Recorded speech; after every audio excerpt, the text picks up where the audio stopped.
بسم اللہ الرحمن الرحیم الحمد للہ رب العالمین والعاقبۃ للمتقین والصلاة والسلام علی من کان نبی آدم بین الماء والطین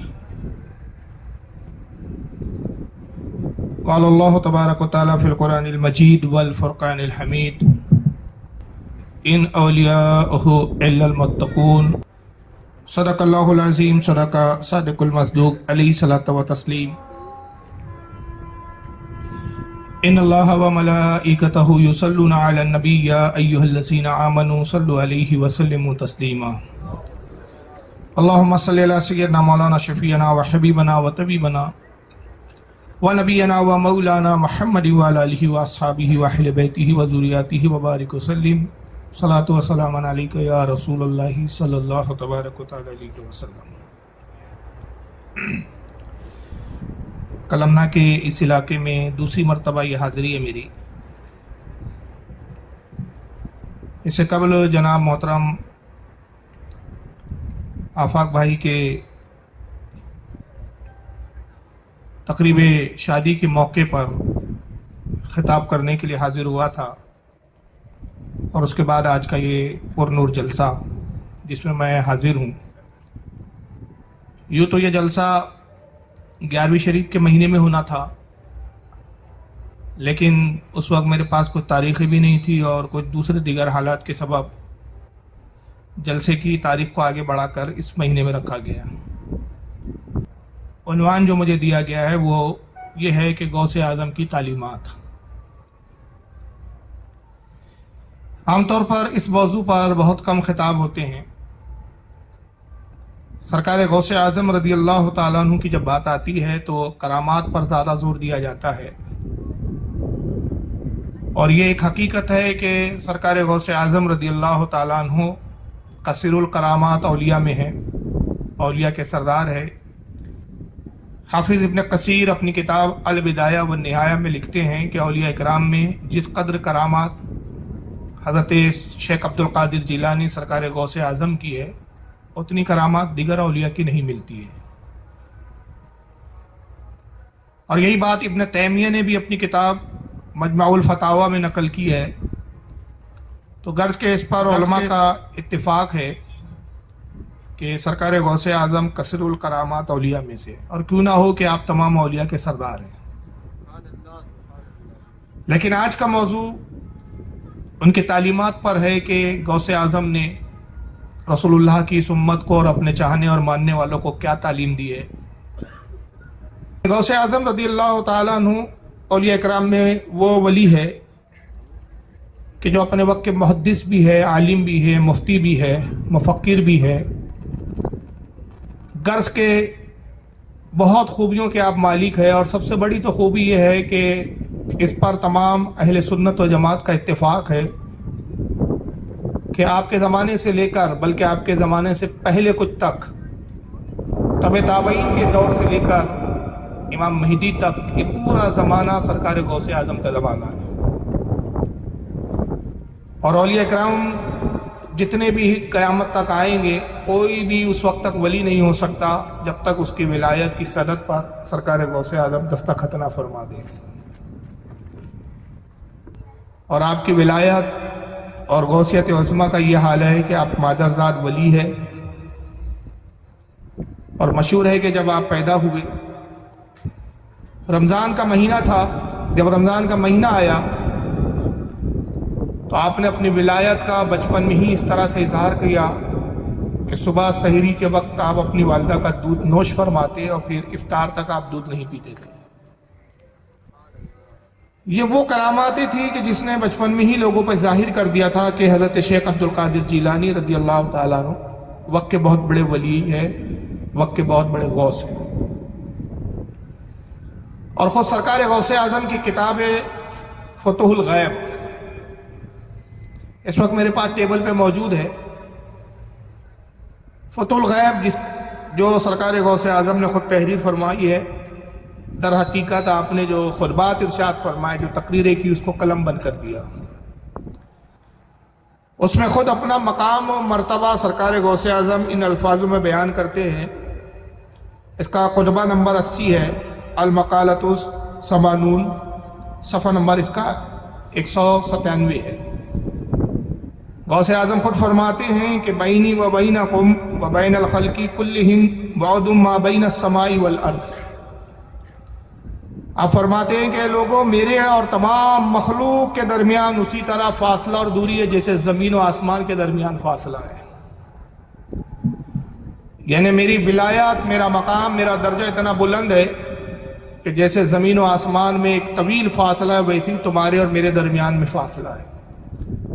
اور پھر اور مزید وضاحت کرتے ہوئے آپ آگے فرماتے ہیں کہ فَلَا تَقِسُونِ بِأَحَدٍ وَلَا تَقِسُوا عَلَيَّ أَحَدًا. یہاں فرماتے ہیں کہ لوگوں، کسی کو مجھ پر قیاس مت کرو اور مجھے کسی پر قیاس مت کرو.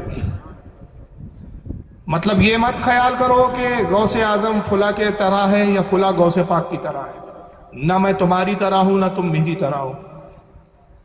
میں تمہاری عقلوں سے، تمہاری فکر سے، تمہاری سوچ سے ماورا ہوں. جہاں انسان کی سوچ دم توڑ دیتی ہے، وہاں سے غوث اعظم کے مقام و مرتبے کی ابتدا ہوتی ہے. اور خود یہ زبان غوثیت کے الفاظ ہے کہ تم مجھے کسی پر قیاس مت کرو. تو جب قیاس سے ہی منع کر دیا تو اندازہ لگائیے کہ جب قیاس کی ہی منزل پہ روک دیا گیا تو پھر یہ ماننا ہی ناممکن ہے کہ فلاں غوث پاک کی طرح. تو آپ کا مقام، آپ کا درجہ، آپ کے مراتب، آپ کے مناقب اس قدر بلند و بالا ہے کہ اس پر کسی اور ولی کو قیاس کیا ہی نہیں جا سکتا. لیکن یہ سارے مقام و درجے آپ کو ابتدا میں مادرزاد ماں کے شکم سے ہی آپ یہ سارے مقام لے کر تولود ہوئے. لیکن چونکہ رسول اللہ کی امت کے لیے تعلیم دینا بھی مقصد تھا، تو آپ نے صرف اسی پر اکتفا نہیں کیا کہ میں تو پیدائشی ولی ہوں تو مجھے ظاہری علوم کے حصول کی کوئی ضرورت نہیں ہے. آپ نے علم ظاہر کو بھی حاصل کیا. حالانکہ آپ علم لدنی کے مالک تھے، آپ کو علم لدنی پروردگار عالم نے عطا کیا تھا. علم لدنی ہے کہ جو من جانب اللہ کی طرف سے علم عطا کیا جاتا ہے. لیکن آپ نے امت کو یہ درد دینے کے لیے کہ ولی کو ظاہری علم بھی حاصل کرنا چاہیے، باطنی علم تو اللہ کی جانب سے اس کو ملتے ہیں، لیکن ظاہری علوم اساتذہ سے وہ حاصل کرتا ہے. اور چونکہ رسول اللہ صلی اللہ تعالی وسلم کی بھی حدیث پاک ہے، سرکار کا حکم ہے کہ آقا نے فرمایا طلب العلم فریضۃ علی کل مسلم و مسلمہ. سرکار نے کہا لوگوں، علم دین کا حاصل کرنا ہر مسلمان مرد اور عورت پر فرض ہے. تو سرکار نے علم دین کو فرض قرار دیا، لہذا اپنے علم ظاہر بھی حاصل کیا. اور یاد رکھیے، کوئی بھی ولی اس وقت تک ولی نہیں ہو سکتا جب تک وہ علم شریعت سے، علم سے واقف نہ ہو. جاہل کبھی ولی نہیں ہوتا. یاد رکھیے، یہ بڑا پرفتن دور ہے، اور یہی وجہ ہے کہ دور کے تقاضے کے اعتبار سے اس عنوان اور اس موضوع پر ہمیں کہنے کی ضرورت محسوس ہو رہی ہے کہ غوث اعظم کی ہم تعلیمات کو سمجھے. اگر غوث اعظم سے ہم محبت کرتے ہیں اور غوث اعظم کو جب ولی جانتے ہیں ہم، تو ان کی تعلیمات پر بھی غور کریں. تو غوث اعظم کا علم ظاہر حاصل کرنا، اس میں ایک بات پینا ہے، ایک بات پوشیدہ ہے کہ آپ نے درس دیا اپنے چاہنے اور ماننے والوں کو کہ یاد رکھو، میں علم ظاہر اس لیے بھی حاصل کر رہا ہوں کہ تم جان لو کہ کوئی شخص اس وقت تک ولی نہیں ہو سکتا کہ جب وہ علم سے واقف نہ ہو، علم سے آراستہ نہ ہو، کہ جاہل ولی نہیں ہوتا. مگر آج ہمارے یہاں حال یہ ہے کہ ہم کسی بھی جاہل کو بھی اپنا بزرگ اور پیر مان لیتے ہیں، ولی سمجھ لیتے ہیں. اعلیٰ حضرت فاضل بریلوی رضی اللہ تعالیٰ عنہ فتاوی رضویہ شریف میں فرماتے ہیں کہ جاہل جو ہوتا ہے وہ فاسق ہوتا ہے. جو علم سے واقف نہیں وہ فاسق ہے. اس لیے کہ جب علم نہیں اس کو شریعت کا، تو نماز ٹھیک پڑھ رہا ہے یا نہیں یہ بھی اس کو پتہ نہیں ہوگا کہ اس کے روزے ٹھیک ہے یا نہیں، زکوٰۃ و شرع کے مطابق نکال پا رہا ہے کہ نہیں. تو شریعت سے جب واقف ہی نہیں ہوگا، شریعت کے علم سے ہی واقف نہیں، تو اس کے اعمال میں بھی کمیاں ہوں گی، اور اس کی جہالت کی بنیاد پر اس کو فاسق قرار دیا گیا. اور فاسق اور ولی، اس میں تضاد ہے. فاسق ولی نہیں ہو سکتا اور ولی فاسق نہیں ہو سکتا. بلکہ فتح رضویہ شریف میں آپ ایک جگہ یہاں تک فرماتے ہیں کہ فقہاء کرام نے یہ حکم بیان کیا اپنی کتابوں میں فقہ کی کتابوں میں یہ مسئلہ باقاعدہ موجود ہے، اور اعلیٰ حضرت فاضل بریلوی نے ان کتابوں کے حوالے جات نقل کیے فتح رضویہ شریف کے اندر۔ قرآن 29ویں جلد میں یہ فتویٰ ہے، ابھی 30 جلدوں میں فتح رضویہ آ رہی ہے، ابھی 30 میں کون سی جلد میں فتویٰ مجھے یاد نہیں، میرے مطالعے میں پہلے 12 جلدیں تھیں، 11ویں جلد میں، 29ویں نہیں 11ویں جلد میں، معاف کریں۔ تو پرانی 11ویں جلد میں یہ مسئلہ موجود ہے کہ اعلیٰ حضرت فقہ کی بہت ساری فقہ کرام کی کتابوں کے حوالے سے بیان کرتے ہیں کہ جو فاسق ہے، جاہل ہے، علم حاصل نہیں کرتا، تو بادشاہ اسلام پر لازم ہے کہ مسلمان ہو گیا تو اس کو علم کی طرف راغب کرے، اور اگر وہ علم حاصل کرنے میں کوتاہی کرے تو بادشاہ اس کو تعزیر کرے، یعنی اس کو سزا دے۔ تو یعنی اندازہ لگائیے کہ جہالت کتنا بڑا عیب ہے کہ بادشاہ اسلام پر کہ اگر اس کی رعایا میں کوئی مسلمان ہو کر جاہل رہتا ہے تو وہ اس کو قید کرے، اس کو تعزیر کرے، اس کو سزا دے۔ تو علم مسلمانوں کو حاصل کرنا ایک نہایت ہی ضروری امر ہے۔ یہی وجہ ہے کہ یاد رکھیے کہ جب علم حاصل نہیں ہوتا تو فاسق ہوتا ہے آدمی، تو فاسق ہے تو پھر ولی کہاں سے ہو سکتا ہے؟ ولی ہونے کے لیے علم کا ہونا ضروری ہے۔ اور ولی کے معنی کیا ہوتے ہیں؟ ولی کے معنی ہوتے ہیں اللہ کا دوست، اور ظاہر ہے اللہ تعالیٰ کسی جاہل کو اپنا دوست بنانا پسند نہیں فرمائے گا۔ بھائی دنیا میں ایک بڑے عہدیدار ہوتے ہیں، مثال کے طور پہ ایک کمشنر کا ایک عہدہ ہوتا ہے، منسٹر کا ایک عہدہ ہوتا ہے، کلیکٹر کا ایک عہدہ ہوتا ہے، بڑے بڑے دنیا میں عہدے ہوتے ہیں۔ تو یہ اپنا دوست کس کو بناتے ہیں؟ کیا کسی جاہل کو یہ دوست بناتے ہیں؟ جب ایک دنیا کا منصب دار کسی جاہل کو اپنی دوستی میں رکھنا پسند نہیں کرتا تو رب تبارک و تعالیٰ تو غنی ہے اور پروردگار عالم بے نیاز ہے کہ کسی جاہل کو اپنا دوست اور ولی بنا لے۔ لیکن پھر یہاں ایک شبہ آتا ہے کہ بہت سارے ایسے بھی اولیاء کرام ہیں کہ جن کی ولایت پر اتفاق ہے، لیکن انہوں نے ظاہری طور پر علم حاصل نہیں کیا، کسی مدرسے میں کبھی نہیں گئے، کسی استاد سے نہیں پڑھا، مگر وہ اللہ کے ولی بھی کہلائے۔ اس طرح کے اولیاء کی ایک لمبی فہرست ہے اگر نام بیان کیے جائے تو پھر یہ سارے مسئلوں کی کیا اہمیت رہ جاتی ہے اس چیز کے سامنے کہ ایسے بھی اولیاء گزرے کہ جو کبھی مدرسہ نہیں گئے، کسی سے پڑھا نہیں۔ تو اس کا جواب امام شافعی رحمۃ اللہ علیہ نے بہت بہترین دیا ہے۔ امام شافعی فرماتے ہیں کہ جاہل ولی نہیں ہوتا، جب اللہ کسی جاہل کو بھی ولی بناتا ہے تو پہلے علم سے آراستہ کر دیتا ہے، اس کے بعد ولایت عطا کرتا ہے۔ تو بعض اولیاء وہ ہوتے ہیں کہ جو ظاہری طور پر کسی استاد سے یا کسی مدرسے یا ادارے سے نہیں پڑھتے، لیکن اللہ رب العزت اپنے فضل و کرم سے ان کو علم عطا فرما دیتا ہے۔ اور غوث اعظم کو علم عطا کر دیا گیا تھا، پیدائشی ولی تھے، پیدائشی عالم و فاضل تھے، مگر چونکہ ولیوں کے سردار تھے تو آپ کو ایک سند اور ایک بنیاد قائم کرنی تھی، چنانچہ آپ نے علم ظاہر حاصل کیا گیلان کے اندر، اور جب آپ کی عمر تقریباً 18 سال کے قریب ہو گئی تو آپ نے اپنی والدہ سے کہا کہ امی جان اب مجھے اجازت دیجیے کہ میں بغداد کی طرف سفر کروں، اس لیے کہ اس وقت بغداد علم کا گہوارہ تھا۔ اب بڑے بڑے فضلاء، بڑے بڑے علماء، فاضل، مفتیان کرام، فقہاء کرام، محدثین بغداد میں اس وقت قیام پذیر تھی۔ نعرہ تکبیر، مولانا مصطفیٰ رضا صاحب قبلہ۔ تو آپ نے اپنی والدہ سے اجازت طلب کی، اور اس زمانے میں سفر کرنا یہ اتنا آسان نہیں تھا، بڑا دشوار تھا، راستے میں بڑے خطرات ہوتے تھے، جان جانے کے بھی جوخم ہوا کرتا تھا۔ وجہ یہ ہے کہ ڈاکو لوٹ لیتے تھے، مال کی لالچ میں قتل تک کر دیا کرتے تھے، سفر دشوار ہوتے تھے، ٹرین اور پلین کا دور تو نہیں تھا کہ آپ پلین میں بیٹھے، فلائٹ میں بیٹھے، پہنچ گئے، ٹرین میں پہنچ گئے۔ گویا کسی دوسرے ملک جانا یہ ہے کہ اب جانے والا جا رہا ہے، پتہ نہیں اب واپس ملے یا نہ ملے، ملاقات ہو یا نہ ہو۔ تو والدہ جانتی تھی کہ اب 18 سال کی عمر کا یہ میرا شہزادہ ایک بھری جوانی اور شباب کے عالم میں جب بغداد کی طرف پڑھنے کے لیے جا رہا ہے تو اب یہ آخری ملاقات ہے، اس کے بعد پھر بیٹے کو میں دیکھ نہ پاؤں گا۔ لیکن ان کی والدہ نے دین رسول کی خدمت کی غرض سے اپنے بیٹے کو دین کی راہ میں وقف کر دیا، اور بڑی خوشی سے اجازت دی، کہا صاحبزادے میں جانتی ہوں خدا کی قسم کہ جب تک تم پڑھو گے اور تم علم ظاہر کو حاصل کرو گے، اس کے بعد جب تم اگر لوٹ کے گیلان کی طرف آؤ تو شاید اس وقت تک تم مجھے نہ پاؤ، بس یہ ہماری اور تمہاری آخری ملاقات ہے، لیکن میں رسول اللہ کے دین اور ان کی شریعت کے علم کے حصول کے لیے میں اپنی محبت کو اس کو قربان کرتی ہوں۔ صاحبزادے شوق سے جاؤ۔ اس کے بعد ایک صدری تیار کی والدہ محترمہ نے، صدری جو جاکٹ بولتے ہیں جس کو ہم اپنی زبان میں، یہ جو میں پہنا ہوں اس کو بھی صدری بولا جاتا ہے، عام طور پہ جاکٹ بولا جاتا ہے، اور 40 دینار صدری کے اندر، جاکٹ کے اندر انہوں نے سی دیا، اس طرح اس انداز میں سیے کہ کسی کو نظر بھی نہ آئے، اور مقصد یہ تھا کہ اگر راستے میں کوئی لوٹنے والا لوٹنا بھی چاہے، سامان کی تلاشی لے، جسم کی تلاشی لے، تو یہ سکے چھپے رہے۔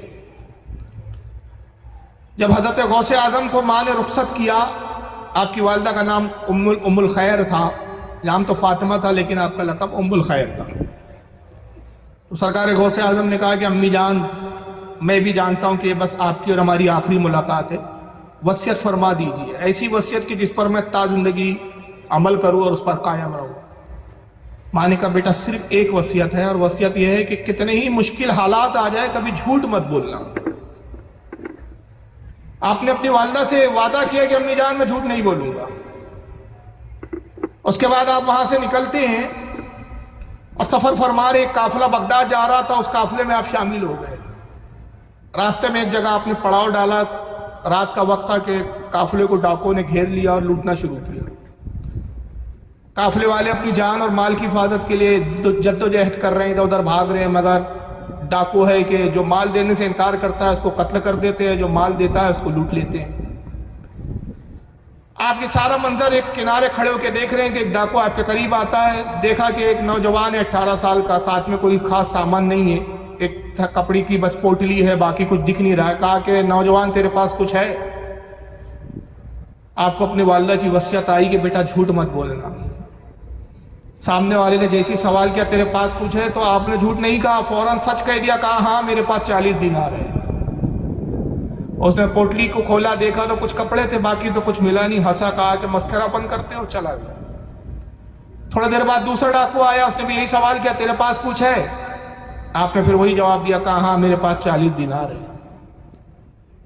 وہ ڈاکو نے بھی ہلکی سی تلاشی لی، لیکن وہ صدری کے اندر جاکٹ میں اس طرح سے سکے آپ کی والدہ نے سی دیے تھے کہ چھونے کے بعد بھی وہ محسوس نہیں ہو رہے تھے، کیونکہ جاکٹ کچھ موٹی تھی۔ انہوں نے ہلکی سی تلاشی لی لیکن وہ سکے نہیں ملے ان کو، تو دینار نہیں ملے، وہ پھر ڈاکو چلا گیا۔ غرض کے پورا قافلہ لوٹ لیا گیا، اور لوٹنے کے بعد جو ڈاکوؤں کا سردار تھا وہ وہاں پر موجود ہوتا اور کہا کہ کوئی رہ تو نہیں گیا کہ جس کو تم نے نہ لوٹا ہو؟ ڈاکو نے کہا کہ نہیں، جس کے پاس جو جو سامان تھے ہم سب نے لوٹ لیا۔ تب ایک ڈاکو کہتا ہے کہ سردار، ایک نوجوان ہے جو کہتا ہے کہ اس کے پاس 40 دینار ہے، لیکن ہم تلاشی لیا ہم نے، لیکن اس کے پاس کچھ نکلا نہیں۔ ڈاکو نے کہا نوجوان اس بچے کو میرے قریب لاؤ۔ وہ ڈاکو آتا ہے اور آپ کا ہاتھ پکڑ کے اپنے سردار کے پاس لے گیا۔ سردار کے پاس سرکار غوث اعظم کو جب لایا گیا، ڈاکو کے سردار نے پوچھا کہ نوجوان تمہارے پاس کچھ ہے؟ کہا ہاں میرے پاس 40 دینار ہے۔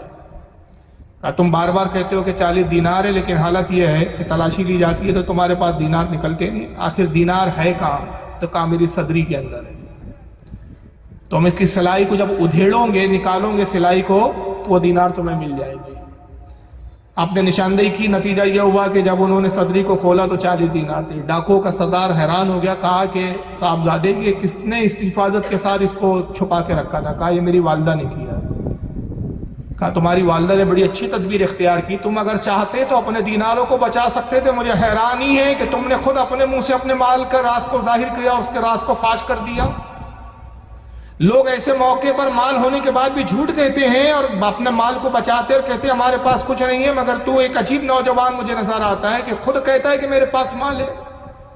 آخر اس کی وجہ کیا ہے؟ آپ نے فرمایا ہے کہ تم میں سے ہر کوئی آتا تھا اور مجھ سے پوچھتا تھا کہ تیرے پاس کچھ ہے۔ جب وہ کہتا تھا تو میں جھوٹ نہیں کہہ سکتا تھا، اس لیے کہ میں نے اپنی ماں سے وعدہ کیا ہے کہ میں زندگی میں کبھی جھوٹ نہیں بولوں گا۔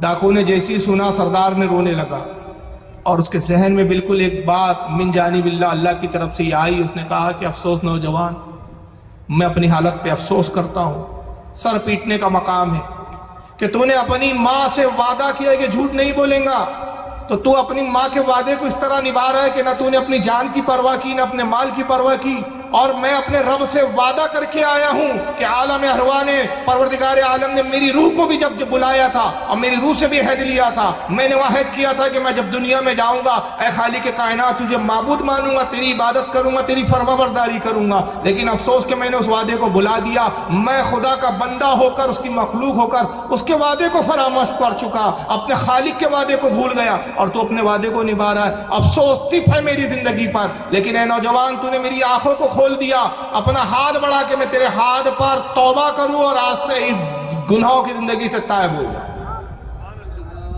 سرکار غوث اعظم کے ہاتھ پر وہ ڈاکو توبہ کرتا ہے۔ سردار 60 کے قریب وہ ڈاکو تھے، جب انہوں نے دیکھا کہ سردار نے توبہ کی تو انہوں نے کہا کہ سردار کل تک جب تم گناہ کرتے تھے تو ہم تمہارے ساتھ تھے، اور جب آج تم تائب ہو اور اللہ کی راہ میں نکلے ہو تو آج بھی ہم تمہارے ساتھ رہیں گے۔ کل بھی تم ہمارے سردار تھے گناہوں میں، آج نیکی میں بھی تم ہمارے سردار ہو۔ اے سردار ہم بھی خدا کی قسم توبہ کرتے اور آج سے ہم بھی ڈاکہ ڈالنے سے انکار کرتے۔ تو چنانچہ 60 کے 60 پورے ڈاکو غوث اعظم کے دست مبارک پر توبہ کر کے تائب ہو جاتے، اور جتنا مال لوٹا تھا انہوں نے سارا مال لوگوں کو لوٹانا شروع کر دیا۔ یہ سرکار غوث اعظم رضی اللہ تعالیٰ عنہ کا یہ تبلیغ کا پہلا ایک مرحلہ تھا کہ آپ کی ایک معمولی سی کوشش اور آپ کی ایک سچائی اور صداقت کی بنیاد پر 60 ڈاکو توبہ کرتے ہوئے نظر آتے ہیں۔ یہاں سے ہمیں ایک درس اور تعلیم ملتی ہے غوث اعظم کی کہ حالات کتنے ہی سنگین ہو جائے، کتنے ہی بدتر ہو جائے، کتنی ہی دشواریاں ہوں، جھوٹ انسان کو نہیں بولنا چاہیے۔ لیکن آج جھوٹ کا عالم یہ ہو گیا ہے کہ جھوٹ کو ہم جھوٹ ہی نہیں سمجھتے، بلکہ جھوٹ کو گناہ ہی سمجھنا چھوڑ دیا گیا ہے۔ اور افسوس تو تب ہوتا ہے کہ عام انسان جو دنیا دار ہوتے ہیں وہ جھوٹ بولتے ہیں، چلیے دین کی معلومات نہیں ہے، لیکن افسوس کہ جو دین کو سمجھتے ہیں، دینداری کے دعوے کرتے ہیں، وہ اس قدر جھوٹ اور فریب سے کام لیتے ہیں تو ان کو دیکھ کر عقل حیران ہو جاتی ہے کہ یا اللہ، یہ دین کو سمجھنے کے باوجود اس قدر جھوٹ بولتے ہیں کہ جھوٹ کو گویا یہ گناہ ہی نہیں سمجھتے، حالانکہ جھوٹ کا اتنا بڑا گناہ ہے۔ میں ایک حدیث آپ کے سامنے پیش کر دیتا ہوں کہ جھوٹ کے تعلق سے کتنا بڑا گناہ بتایا گیا ہے۔ موطا امام مالک میں صحیح سند کے ساتھ حضرت سیدنا امام مالک رضی اللہ تعالیٰ عنہ یہ حدیث کو نقل کرتے ہیں۔ حضرت صفوان بن سلیم ایک صحابی رسول ہے، وہ اس حدیث کے راوی، اور وہ کہتے ہیں کہ اللہ کے رسول سے پوچھا گیا، قیل لی رسول اللہ صلی اللہ علیہ وسلم، کہ اللہ کے رسول سے سوال کیا گیا، صحابہ نے عرض کیا اللہ کے نبی کیا مومن جو ہے وہ وہ ہو سکتا ہے، ڈرپوک ہو سکتا ہے؟ صحابہ نے سرکار سے پوچھا اللہ کے نبی ایسا ہو سکتا ہے کہ کوئی مومن ہو اور ڈرپوک ہو، بزدل ہو؟ قالا نعم، انہوں نے فرمایا ہاں ایسا ہو سکتا ہے۔ اس میں تعجب کی بات نہیں ہے کہ کوئی مومن ہونے کے بعد ڈرپوک ہو، بزدل ہو، اس کو خوف اور ہراس اس پہ طاری ہو جائے کسی مرحلے کو اور کسی مشکل کا مرحلے کو دیکھ کر، اس میں کوئی تعجب کی بات نہیں، مومن بزدل ہو سکتا ہے۔ پھر کہتے ہیں کہ پھر صحابہ اکرام نے دوبارہ سوال کیا، اے اللہ کے نبی کیا مومن بخیل ہو سکتا ہے، کنجوس ہو سکتا ہے؟ اللہ کے رسول نے ارشاد فرمایا قالا نعم، فرمایا ہاں یہ بھی ہو سکتا ہے کہ کوئی مومن ہو اور کنجوس ہو، مال جلدی سے جیب سے نکالتا نہ ہو سکتا ہے۔ صحابہ نے پھر عرض کیا اللہ کے نبی مومن جھوٹا ہو سکتا ہے؟ قالا لا، آپ نے فرمایا نہیں، کوئی مومن ہو کر جھوٹا ہو ہی نہیں سکتا۔ تو اندازہ لگائیے کہ جھوٹ بولنا یہ مومن کی فطرت نہیں ہوتی۔ اور سرکار غوث اعظم اپنی ابتدائی تبلیغ کے مرحلے میں پہلی جو تعلیم دے رہے ہیں گویا ایک طرح سے وہ یہ کہ اگر تم میرے چاہنے والے اور ماننے والے ہو تو کیسی ہی مشکل آ جائے جھوٹ نہیں بولنا چاہیے۔ اور اس کے بعد بھی جب آپ بغداد گئے تو اس وقت کے بہت بڑے عالم تھے، جامع نظامیہ بہت بڑا اس وقت مدرسہ اور ادارہ تھا جو بادشاہ کی طرف سے جس کے اخراجات اٹھائے جاتے تھے، اور وہاں کے جو سب سے بڑے عالم فقیہ اور محدث تھے جن کا نام تھا حضرت قاضی ابو سعید محمد مبارک بن علی مخزومی حنبلی، فقہ حنبلی کے یہ اس وقت کے بہت بڑے عالم اور مفتی تھے اور اپنے وقت کے پیر بھی تھے۔ غوث اعظم بعد میں انہی سے مرید بھی ہوئے، پہلے ان کی شاگردی میں آئے اور آپ ان کے مدرسے میں داخل ہوئے۔ جب مدرسے میں جا کے آپ بیٹھے کہ درس دے رہے تھے حدیث کا، سرکار غوث اعظم پیچھے جا کے بیٹھ گئے کہ درس ختم ہو تو حضرت کی بارگاہ میں جاؤں اور شاگردی کے لیے التجا کروں۔ آپ کی نظر پڑی حضرت ابو سعید محمد مبارک رضی اللہ تعالیٰ عنہ کی شاگردوں نے کہا وہ نوجوان پیچھے جو بیٹھا اٹھاؤ اور اس کو باہر لے جا کر پھینک دو۔